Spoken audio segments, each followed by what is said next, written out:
இந்த பழம் யாராவது பார்த்துருக்கீங்களா? முட்டி பழம். மலைப்பகுதிகளில் மட்டுமே கிடைக்கிற முட்டி பழம். தமிழ்நாட்டிலையும் கிடைக்கும், மலைப்பகுதிகளில் அந்த கன்னியாகுமரி சைடெலாம் கிடைக்குதுன்னு சொல்கிறாங்க. கேரளாவில் நிறைய கிடைக்கும், மலைப்பகுதிகளில் கிடைக்கும், காடுகளில் கிடைக்கும். நிறைய தோல் பார்த்துறதுக்கு ஒரு கெட்டு போன மாதிரி நிறைய இந்த ஃபங்கஸ்லாம் இருந்தாலும் நல்லா கட்டியாக இருக்குது இதோட தோல். இந்த அளவுக்கு நல்லா கட்டியாக இருக்குது. உள்ளே எடுத்தால் நல்லா ரம்பூட்டான் மாதிரி நல்லா ஜூஸியாக இருக்குது. கொஞ்சம் புளிப்பாகவும் இருக்குது, கொஞ்சம் இனிப்பாகவும் இருக்குது. நல்லாயிருக்கு, டேஸ்ட் நல்லாயிருக்கு. ஸ்கின்னுக்கு ரொம்ப நல்லதான். விட்டமின் சி, ஆன்டி ஆக்சிடென்ட்ஸ் இருக்குது. நான் இதை ஸ்டார்ட் பண்ணிட்டேன். கிடைக்கும் போது சாப்பிட்லாம் இல்லையா?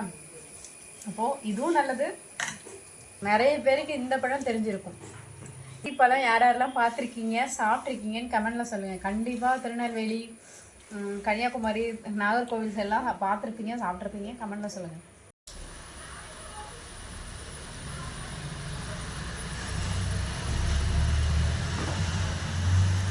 வெளியில் இந்த மாதிரி இருந்தாலும் உள்ளே வந்து நல்ல இதான் முட்டிப்பழம்.